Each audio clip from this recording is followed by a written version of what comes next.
It's Bitcoin decision time. Stay tuned to know more. So hi guys and welcome back to another Gab's cryptocurrency video where we trade by data and not by hype. And today we're going to look at this very important chart na ating tinitingnan for the past few days, and we are now about to make a big move. And before we dive into this chart, dadaanan muna natin yung short term. So let's take a look first at the short term and then let's head to this daily time frame para makita natin yung movement and how does it correlate to the latest price action.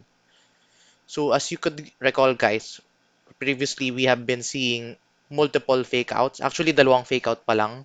First is yung double bottom pattern nga. This was our first test para pagba-break out to the upside, but that one failed since walang volume na naganap. And then, after nun, tinry ni Bitcoin ngayon mag-dump by this head and shoulders pattern. But this did not receive any strong volume. As what I keep on saying, kailangan nyo palagi ng volume confirmation in order to say na confirm yung kanyang breakdown to the downside or to the upside.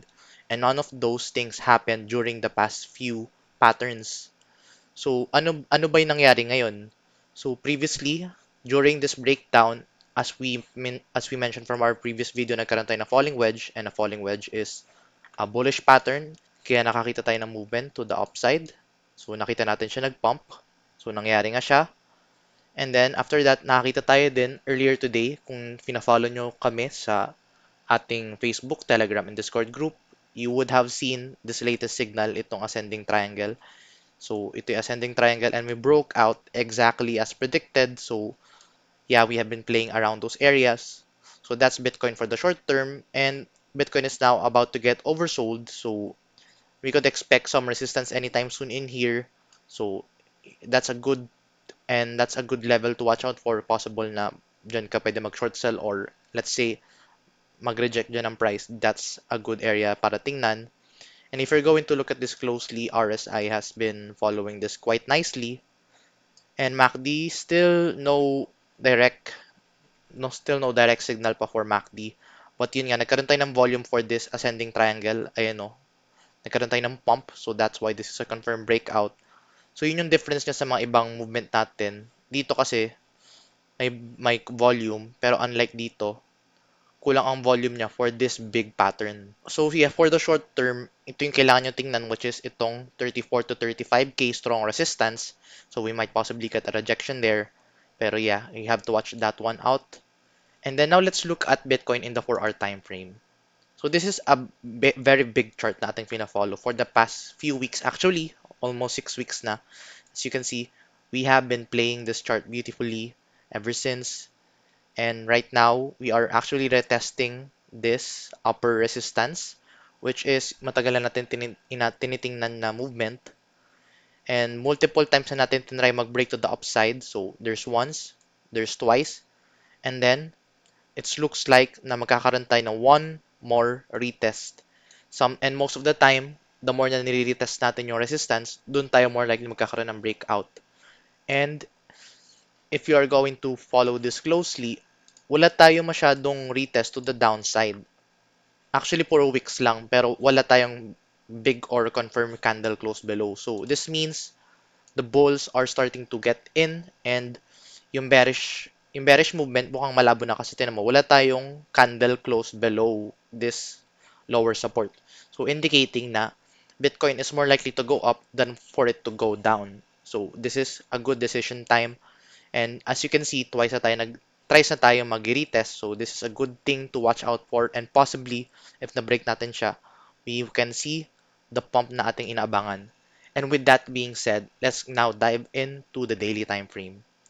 So, ito sa daily time frame, pinakita ko sa ating previous video na nagkaroon tayo ng biggest bullish divergence in history after following this death cross. So, ayan o, death cross. And as you all know, guys, a bullish divergence is a declining price. So we keep on getting declined. We keep on having those declines. At the same time, nagkakaroon tayo ng increasing RSI, indicating na nagiging strong yung ating movement. Now, ito yung magiging decision time natin. Since itong falling wedge na ating finorm is about to break, if this breaks, this would mean magiging bullish na tayo for Bitcoin. And we have been waiting for this very long ever since noong correction. And this also checks out sa ating RSI kasi if you could see this resistance, this resistance actually matches with the RSI sa daily time frame. So ayun, if you're going to follow this strong RSI resistance, napakalaking resistance niya na ating sinusundan. And if makakuha tayo ng breakout dito, this is going to be a very, very big move and will more likely to continue our pump to the upside. So if this breaks, this is a very good news for Bitcoin.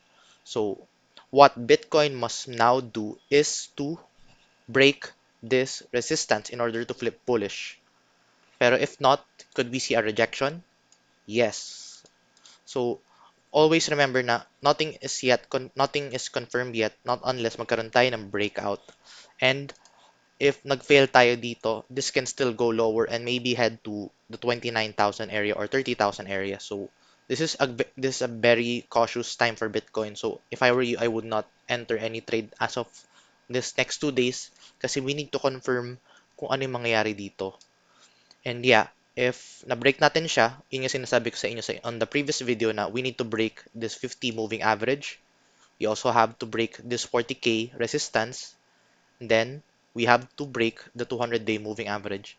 And pag natuloy-tuloy na yun, this will be the golden cross na ating inaabangan. And that is very aligned sa ating RSI movement if na-break natin si RSI. So, for the long term, actually for the short term, mid term, and long term, this will decide the whole movement of Bitcoin for the following days, weeks, and possibly for months. So you have to cautiously check this one out before entering into any trade. If you guys find this video informative and useful, please give this video a like. And if you want to see more contents like this, please subscribe for more. You could also join our Telegram, Facebook, and Discord group. Link is in the description below. You could also follow me on Twitter. And if you want to get 10% bonus on your first transaction, you can use my code down below for Binance. And Binance is the best exchange in the world. Nandun halos lahat ng altcoins. You could use that. And you could also use my 10% bonus if you are going to trade this. So that's extra 10% bonus on your first transaction. So I'll see you guys in the next video and bye bye for now.